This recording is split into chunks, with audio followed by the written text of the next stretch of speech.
So very important as I have written here. These questions are going to be very important. They are asked from in depth. Okay. So directly I have tried to explore the biography of John Keats. So let's look at question number one. The first question is I can scarcely bid you goodbye, even in a letter. This is a line, very important line. I can scarcely bid you goodbye, even in a letter. Very famous line. This is an excerpt. Excerpt means part. Okay, this is an excerpt from the last letter of Keats, and it was written to Dash. चलो भाई बताओ try करो. Last letter of Keats, and it was written to who? Online, offline, anyone answer? Clark, Clark, yes, Clark, okay. Other? Clark, Kevin, Charles, Brown. Okay. The answer is A. It was written to his friend. Both are his friends, Charles Brown as well as Charles Clark. We know Lenin is very important for PR written is also his friend. ये बाकी के options note करेंगे. But the answer is he wrote this last letter to Charles Brown when he was in Rome. This was his last letter. He was acutely suffering from, we know guys, which disease? Yes, consumption. He was suffering from consumption, and this was his last, you can say, letter that he wrote to his friend Charles Brown. याद रख लेंगे, सही वाले fact को याद रखना है, ठीक है? Charles Brown, A is the answer. So second question है, who was the guardian of John Keats when he was young? This fellow was unimaginative and practical-minded businessman, taking Keats out of school and bounding him apprentice to Thomas Hammond, a surgeon. ठीक है? तो ये आपका बड़ा important question है. इसमें आपको questions मैंने इस तरह से फ्रेम करने की कोशिश करी है कि आपको और भी फैक्ट्स मिले. तो इसमें आपके कुछ फैक्ट्स रीइंफोर्स हो रहे हैं. लाइक यहाँ पर आपको पहले तो क्वेश्चन में पूछा है कि who was the guardian of Keats. Indirectly इतना पूछा, बट इंफॉर्मेशन बहुत इंपॉर्टेंट है. जैसे ये कैसे थे, ये प्रैक्टिकल माइंडेड पर्सन थे, ठीक है, और अनइमेजिनेटिव भी कीट्स ने लिखा हुआ है, तो हम लोग ने पढ़ लिया इस पर. और इन्होंने कीट्स को स्कूल से एब्रप्टली रोककर सीधा कीट्स को कहां डाल दिया था? As an apprentice to Thomas Hammond. This was a very defining moment in Keats life. ठीक है, थॉमस हेमंड पक्का आ सकता है एग्जाम्स में. He was a surgeon under whom he practiced his apprenticeship. Okay, so Thomas Hammond was the surgeon. तो ये question आपका यहाँ पर आ गया, हमने बायोग्राफी में लिखा है. तो अब ऑप्शंस देखते हैं. ऑप्शंस है आपके पास, 4 ऑप्शंस आ गए. So let's see. Again, you have to take one pick. Okay, very good. The answer is Richard Abbe. That's the correct answer. Very good. Richard Abbe was the guardian of, you can say, John Keats when he was young. Okay, so very important this fact. So A is the correct answer. So question 3, guys, is why in the later stages of his life Keats moved away from Leland.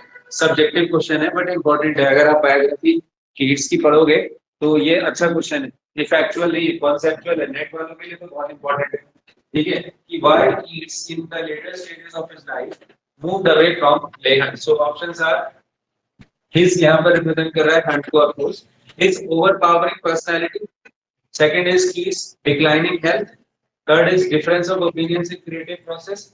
And the fourth is Keats hated to be called Hunt's pupil. So these are the 4 options. Yes. Subjective है question. ठीक है. Yes Atul भाई बताओ और कोई answer? Yes Mohan, Pushpa बताए. ठीक लग रहा है इधर वर्गी. Okay, the answer is actually Keats in his letters has mentioned the cause, and the cause is answer number D. ठीक है, it is because Keats hated to be called Hunt's pupil. ठीक है, so this is the fact that Keats actually mentioned in his letter. So D is the option. In our grammar class, we learned today that whenever we use words like called, we don't use as after that. Just a small note. I have also, after writing it, I have cut it. Okay. So very important. So grammatical note है ये. जैसे हम कुछ ऐसे words होते हैं, और क्या था आज सुबह के वर्ड्स याद है किसी को? क्या था? एक called था और क्या था? Consider. 90% हम लोग इवन नेट वाले टीचर्स या मैंने लर्नर्स को भी देखा है, स्पोकन इंग्लिश के अच्छे टीचर्स को देखा है, I consider him as my friend. जब भी कंसीडर आएगा तो उसके साथ एज नहीं आएगा. कॉल्ड आएगा तो उसके साथ एज नहीं आएगा, ठीक है, अननेसेसरी होता है यहाँ पर। ठीक, चलो छोटा सा नोट था, आगे बढ़ते हैं। Next question number I think 4 है, ऑनलाइन वाले भी ओके कर दो एक बार, ठीक है सब। Question number 4, question number 4, Keats and Shelley were buried in Protestant cemetery. Cemetery, of course, the place where the people are buried. Okay, Rome. We know that Shelley was also buried in Rome. Okay, now who else was buried there alongside these two poetic giants? थोड़ा सा easy question है, अगर थोड़ा सा किसने पढ़ा होगा मेरे नोट्स में। वेरी गुड, ठीक है, वेल डन, ठीक है। सो आंसर इज एक्चुअली कि Shelley's, you can say, son, you know, passed away at a very young age, and Shelley buried his son William Shelley in this, you know, cemetery only. Later on, of course, after 1 year, P.B. Shelley unfortunately also passed away. Okay, that's very important. In this year, Keats passed away in 1821. This is the year of Keats' death. Okay, be very particular about the facts. And the next year, that is, I think, not I think, but I'm sure, in 1822, Shelley passed away. Okay, and the death of Shelley is, what is the cause of his death? Shelley's death? Drowning. Okay, Shelley died by drowning. Okay, this is the cause of Shelley. Even if they don't ask you directly, you must be aware of all these facts. So Shelley died by drowning. Okay, his ship sank unfortunately, and that led to his untimely death. Okay, so that's why we say that the curse of the romantics, right? So most of the romantic poets, they died young, especially the second generation poets, including Keats, Byron, and Shelley. All of them short lived, and Keats' cause of death was consumption. Shelley's cause of death was drowning. And what was the cause of Byron's death? He died of fever. Okay, while he was serving in an army in the Greek cause of independence, Byron, the great romantic poet Byron, okay, the club-footed Byron, the Greek, you can say, god Byron, okay, all these adjectives we use for this great poet. He was club-footed actually, but his personality was very dashing, very attractive. That's why he's also called as Greek god because of his dashing looks. I'm talking about Byron. And Byron died of fever. He died of fever. Prolonged fever caused his untimely death. So you can say Byron is also a very important poet in the romantic, you can say, tradition. Okay. Byron is, as I told you, was a womanizer and is said to have relationship with multiple women, even to the extent of more than 200 women. So you can say in that extent he was a womanizer. Okay, the word that we use for such. Okay, so just a quick note on the answer. So answer, you know, William Shelley. ठीक है, son of P.B. Shelley. Okay. आगे बढ़ते हैं. Who said unsentimentally? Unsentimentally. That means with, you can say, cold heart, not with warmth. Okay, or you can say unemotionally also. You can say. Okay. That Keats was snuffed out. Snuffed out means sucked out. Okay, that means life is taken out. Keats was snuffed out by an article. Who said? If you have to take one guess, anyone? Yes, offline में भी guess करो. कोई भी बच्चे guess करो. हाँ, काफी बच्चे A कह रहे हैं. नहीं पता तब भी yes, किरण लगा, B लग रहा. Okay, yes, दीक्षा. Yes, गार्गी. Byron. अशोक भाई. B, Byron. क्या बात. Answer is B. Byron ने ही बोली है. ठीक है. That Keats was snuffed out an article. बहुत ही तगड़ा क्वेश्चन है. पीबी शैले भी बहुत क्लोज ऑप्शन है, क्योंकि पीबी शैले ने भी बहुत कुछ बोला है कीट्स की डेथ पर. इनफैक्ट पीबी शैले ने तो एडोनिस, जो कि एक एरिस्टोटल एलिजी है, वो कीट्स की डेथ में लिखी है. जो नए बच्चे इसको नहीं पता तो नोट ही कर लेना, बहुत ही इंपॉर्टेंट फैक्ट है. कीट्स की डेथ पर पीबी शैले ने एडोनिस लिखी है. मैंने आपको एक बार अपनी पर्सनल स्टोरी भी सुनाई थी कि एडोनिस जो है one of the most memorable, you can say, poem that kind of shaped my career as well. Because when I read Adonis, you know, immediately I can resonate with the poem. Although it's a tragic poem, but at the same time, it has certain, you can say, very touching lines. So Adonis was actually written by Shelley on the death of Keats. But here, this quote was said by G.G. Byron, that he was snubbed out by an article. We know that when Keats wrote Endymion, right? So after that, there was harsh reviews. So the reviews of You can say who was the person who reviewed him harshly? Who was the person? Lockhart. Who was the person who reviewed? ये नाम याद रखना है भाई. Lockhart. ये अपने school of poets भी लिया था इन्होंने. LOCKHART बहुत बार लिखा दिया मैंने स्पीच. Lockhart. ठीक है, was a critic who you can say harshly reviewed the poems of John Keats, especially his Endymion. Okay. Next question. Question number. Whom Keats described as the most English of poets except Shakespeare. Quote है तो coat doubt कर लेना. Coat में आपको छोड़ना नहीं है. Biography में कुछ भी आ जाएगा कोट्स. मैं इसलिए कोट्स वाले क्वेश्चन भी बहुत दे रहा हूँ. ठीक है, तो कीट्स को कीट्स ने किसको कहा है कि क्या कहा है? The most English of all poets except Shakespeare. The most English of poets except Shakespeare. ठीक है. Yes, anyone? Online, offline? Answers, options लिखने हैं. चैटरटन है, स्पेंसर है, मिल्टन है, चौसर है, सारे बड़े नाम हैं. ठीक है, ऐसे क्वेश्चंस को करने की ट्रिक्स मैं बाद में नेट की क्लासेस में बताऊंगा. बट फिर भी मैं आपको एक ट्रिक बताता हूँ कि देखो शेक्सपियर से कंपेयर किया है, बोला है कि most English of all poets का है. तो अगर इंग्लिश ऑफ ऑल पोएट्स कहेंगे तो ऑर्डर नोट करते हैं. तो कीट्स ने कभी भी चौसर से कोई लेना देना नहीं है. चौसर रियलिस्ट है, कीट्स पूरी तरीके से रोमांटिक हैं, इमेजिनेटिव हैं, तो ये आउट हो गए. अब बचे मिल्टन, स्पेंसर और चैटरटन.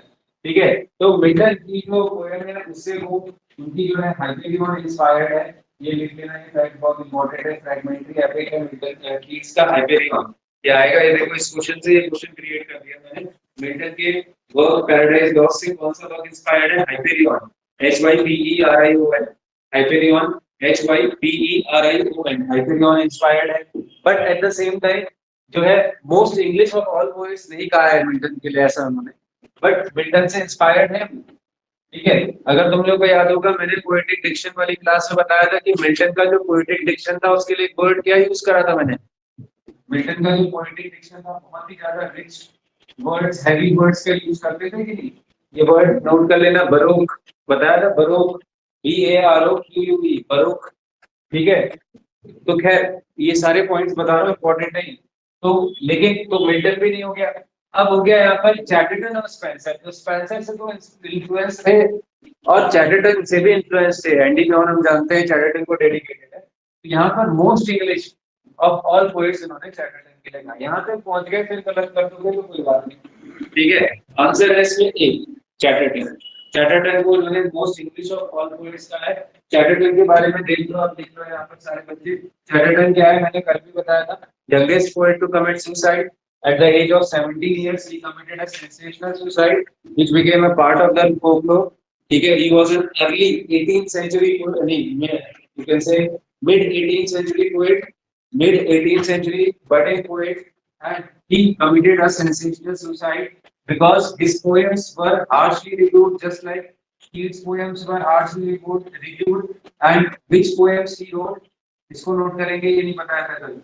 रावले पोएम्स, पुराने बच्चों को पता होगा. ROWLEY कीट्स के अंदर से निकले गए. ROWLEY रावले पोएम्स किसने लिखी है? चैटरटन ने लिखी है. ठीक है, who was an 18th century poet. ठीक है, who committed a sensational suicide. और मैंने मेन पॉइंट क्या बताया था, ये सुसाइड और ज्यादा फेमस इसलिए हुआ क्योंकि some of the painters of late 19th century, late 18th century and early 19th century depicted that exact scene of his suicide. ठीक है, the bed where he committed the suicide and his body was lying around. So that tragic scene of suicide was also painted by famous painters of, you can say, romantic age as well as जैसे कि मैंने क्या बोला, late 18th century and early 19th century. ठीक है, तो ये याद रखना. And he influenced Wordsworth, he influenced Coleridge, Chatterton I am talking about. Okay, तो इस पे क्वेश्चन बनेगा. और कीट्स की एंडीम्योन इनको डेडिकेटेड है. ये क्वेश्चन लगातार आ रहा है कई पेपर्स. 7 आएगा.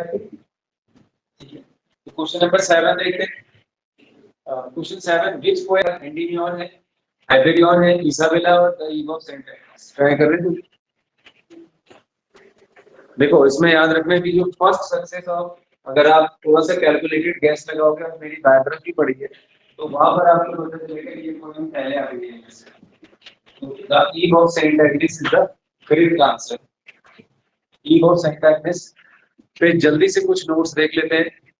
एक बहुत फेमस क्वेश्चन है कि क्या ये 6 ग्रेट ओड्स का पार्ट है, तो बताएं यस या नो।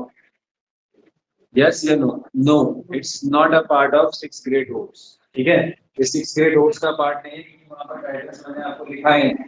बल्कि आज सेल्फ हेल्प ग्रुप में अधिक एक जो एलटी वाला सेल्फ हेल्प ग्रुप है वहां पर तनुजा ने पूछा है, वो कोड लिखा है कुछ, ठीक है, PGNIC करके कुछ ऐसा, तो एक उसका कोड हमने बनाया था बहुत पहले। तो ये याद रखना कि जो ईव ऑफ सेंट एग्निस है गाइस, ये इसके बारे में कुछ जल्दी से हम बात करते हैं।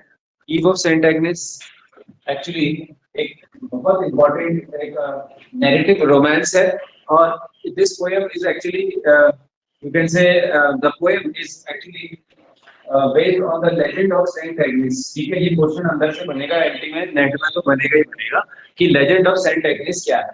According to this legend 21st of January को, अगर this is actually a story about the sage who died when he was nearly 13 years old, and the sage is worshipped now as, you can say, Saint Agnes. Okay, I think might be a lady. Okay, so I have not googled that, but 21st of January is the date when they celebrate. And according to this legend, when a young unmarried girl, you can say, does some rituals, you can say, and then on the eve of Saint Agnes, she has this vision usually, and in that vision, the, you can say, the image of the lover appears. So that means it's a kind of what should I say, a ritual where a young unmarried woman, tries to follow this ritual for getting the desired, you can say, partner. ठीक, तो अब on the Eve of Saint Agnes में तो सबसे important है जो उसकी heroine है, उसका नाम क्या है, मेडलिन। ठीक है, ये मेडलिन याद रखना है आपने। Madeline is the heroine of this very important narrative romance, and यहाँ पर जो उसका हीरो है, हीरो का नाम भी याद रखेंगे, पोरफायर। मेडलिन और पोरफायर, बहुत इंपॉर्टेंट क्वेश्चन दे रहा हूँ।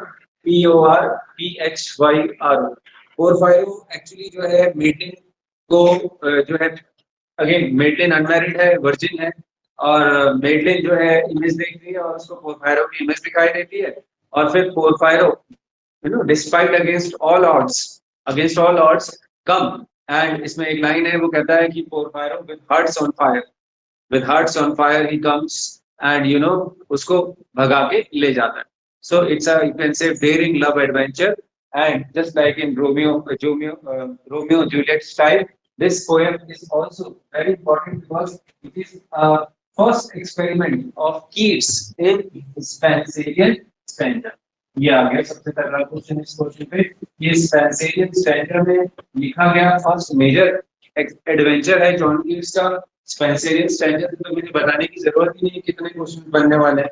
ठीक है, स्पेंसेरियन स्टैंडर्ड 9 लाइंस का होता है, जिसमें फर्स्ट 8 लाइंस याम्बिक पेंटामीटर, ठीक है, और जो लास्ट लाइन होती है वो क्या होती है guys, iambic hexameter, called as alexandrine. Last line of Spenserian stanza is called as alexandrine, ठीक है, which is iambic hexameter, that means 6 pairs of iamb, got it, and first 8 lines are iambic pentameter. So guys, in total Spenserian stanza में कितनी lines होती है, 9 lines होती है, ठीक है, और ये जो पोएम है इसमें टोटल कितने Spenserian stanzas है, 55 स्पेंसेरियन स्टैंजा है, बहुत बड़ी पोएम है।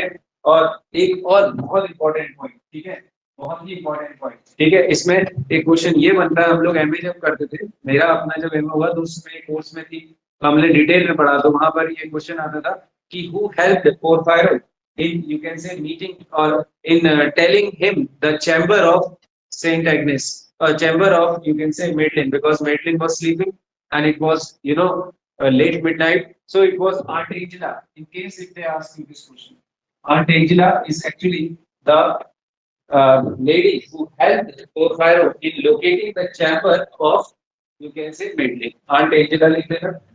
55 Spenserian stanza, और सबसे इम्पोर्टेंट बात एक और है कि इस पोएम को ग्रेटेस्ट एग्जांपल, ये नोट कर लेना, इंपॉर्टेंट पॉइंट है, ग्रेटेस्ट एग्जांपल ऑफ क्या कहा जाता है पता है, चलो बताओ, वन सेंस एक्सप्लेनिंग अदर, क्या बताया था, synesthesia. ठीक है, this form is called as the greatest example of synesthesia. सारे देख लेंगे synesthesia. Okay, so synesthesia, synesthesia, synesthesia. ठीक है, बताया था ना, जैसे आपका बताया था क्या था, स्वीट साउंड, ठीक है, और क्या था, ठीक है, लाउड कलर, एग्जाम्पल याद रखना, ग्रीन थॉट, लाउड कलर, ठीक है, ये एग्जाम्पल फ्रेजेस नोट कर लो, लाउड कलर, ग्रीन थॉट, ठीक है, sweet smell. So one sense loud is used to explain another sense.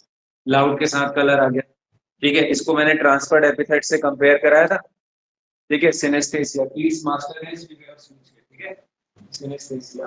चलो eventually we move on to the next question. Sir next question, ठीक है, swan song of John Keats, छोटा सा है, one line बताओ. Swan song of John Keats. Swan song, first of all you know what is the meaning of the word swan song? Last major work of a poet is called as swan song. So, for those who are new with us, last major work of a poet, especially, is called as swan song. This is a technical term. Okay, like I told you, the legend is that when the bird swan dies, the bird sings a song, and that is why the phrase, came. That is where the phrase came from. Swan song. Okay. And by the way, the early works of a writer is called as, ये पता है किसी को? बहुत important question. इसका opposite स्वान song तो क्या हो गया, लास्ट मेजर वर्क हो गया, आएगा ये नेट में एलटी में. First work of any poet. बहुत बढ़िया, ठीक है, नोट करेंगे सारे बच्चे. जिस तरह से लास्ट मेजर वर्क को स्वान सॉन्ग कहते हैं, फर्स्ट मेजर वर्क या early you can say works of a writer is called as juvenilia. The spelling goes like Juvenilia. Juvenilia is the works of the early phase of a writer. ठीक है, किसी भी writer के early phase को जुवेनिलिया कहते हैं, याद रखना है वर्ड. ठीक है, चलो आगे बढ़े. तो इसका आंसर देखते हैं पहले. तो भाई ये याद रखना है कि जो लास्ट मेजर पोएम है जॉन कीट्स की, वो सी ऑप्शन है, याद रखना. ये एक सनेट है, ये आपको टीजीटी पीजीटी वाली बुक्स में मिल जाएगा क्वेश्चन. ठीक है, क्या है पोएम, शॉर्ट में लिख लो, ब्राइट स्टार गुड आई बर्ड steadfast as thou art. Old English के उसमें आप शॉर्ट में ब्राइट स्टार करके लिख सकते हो. ठीक है, ये इनका जो है सनेट है. तो इसका आंसर क्या हो गया भाई, C is the answer. C is the last major work of Keats that he performed, that he wrote, and again I repeat, it is a sonnet. अब किस टाइप का सनेट है ये आगे डिटेल नहीं है, बट फिर भी आप इतना लिख लेंगे, 14 लाइन पोएम है, सनेट. ठीक है, ब्राइट स्टार पूरा पोएम है, टाइटल है गुड आई बर्ड steadfast. Steadfast means stable as thou. Thou का मतलब इंग्लिश में होता है यू, और आर्ट का मतलब होता है are, A R E, are as a helping verb. ठीक है, आर्काइक इंग्लिश कहते हैं इसको. चलिए नेक्स्ट क्वेश्चन देख लेते हैं. आइए क्वेश्चन नंबर 9 में.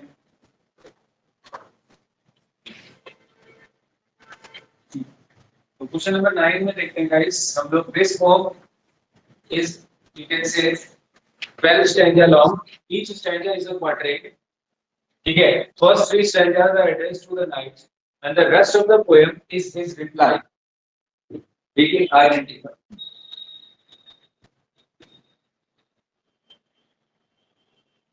Options are also very close.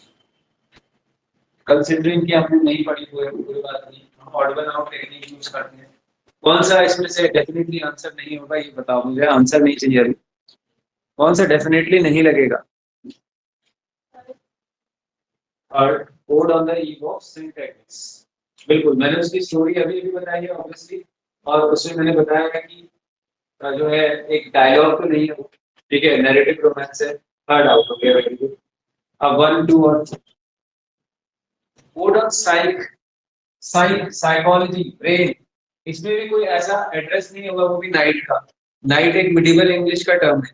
इसका मतलब क्या है, एरिस्टोक्रेटिक वॉरियर या अब बचा हमारा 1 और 2. 1 और 2 में कुछ भी हो सकता है वैसे. अब यहाँ पर आपका तुक्का, किस्मत और भगवान.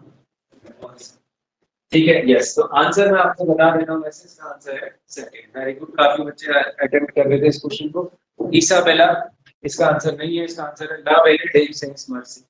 वेरी इंपॉर्टेंट, यू कैन से बैले, इट्स अ बैले। अब आ जाते हैं यहाँ पर, इस पे थोड़ा सा इसका एक्सप्लिकेट करते हैं, इसकी चीरफाड़ करते हैं इस पोएम की। ला बेले डे सेंस मर्सी, ठीक है। ला बेले मीन्स द ब्यूटीफुल वुमन, ठीक है। डे मीन्स ब्यूटीफुल, ला बेले the beautiful, and day means woman basically. So it, if you add it together, so it means the beautiful woman sense, S-A-N-S, sense. Sense means without, बताया था मैंने। और mercy आपको बताइए, so the beautiful woman without mercy, okay।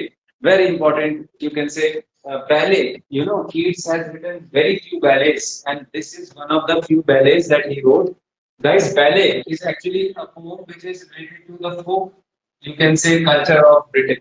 Okay, and the poem is generally written in a quatrain, so that was also a hint. Ballets are written in quatrain. So, what is a quatrain? A quatrain is a stanza of 4 lines.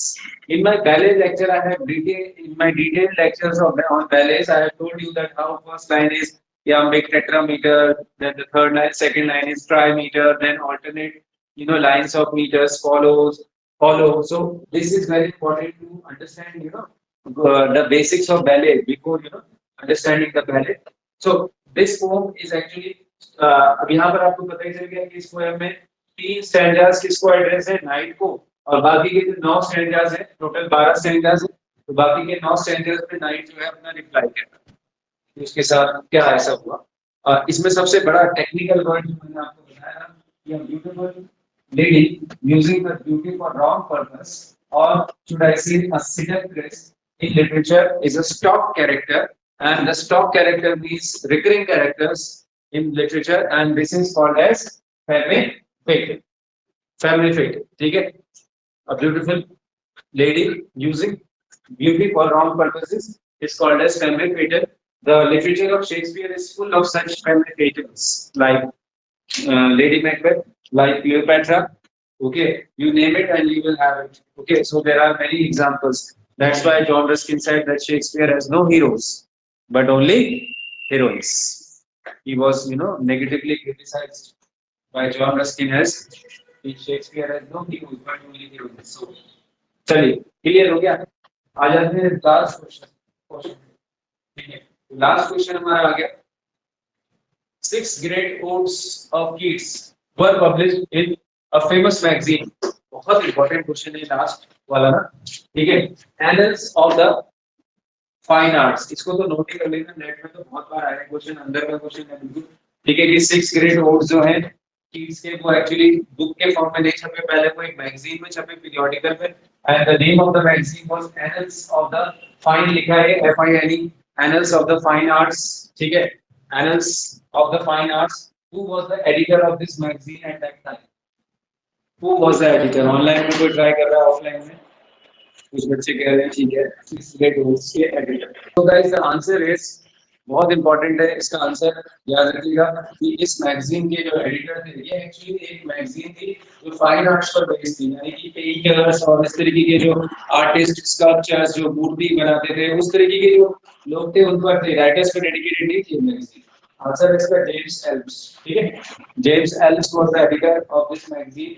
Very important fact for all of us, ELMES, Elms, James Elms, ठीक है, ELMES, James Elms was the editor, and मैंने क्या बोला, this was a magazine on fine arts।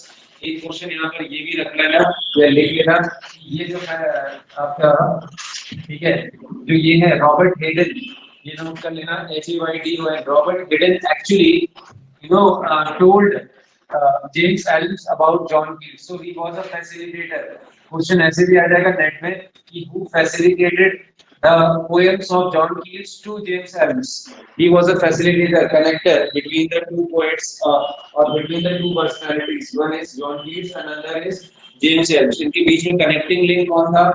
Robert Hayden, जो कि इनके friend है, HEYDON, Hayden. Facilitator लिखा है, और you can say but he was also a painter, an artist। Hayden was an artist and a friend of John Keats, ठीक है। तो आंसर हो गया आपका, आंसर तो हो गया बी, बट ये वाला फैक्ट आपने नोट कर लिया, ठीक है। तो चलिए ये थे 10 पॉइंटर्स, होपफुली आपको समझ में आया होगा, इसमें क्वेश्चंस निकली होंगे। एक शाम की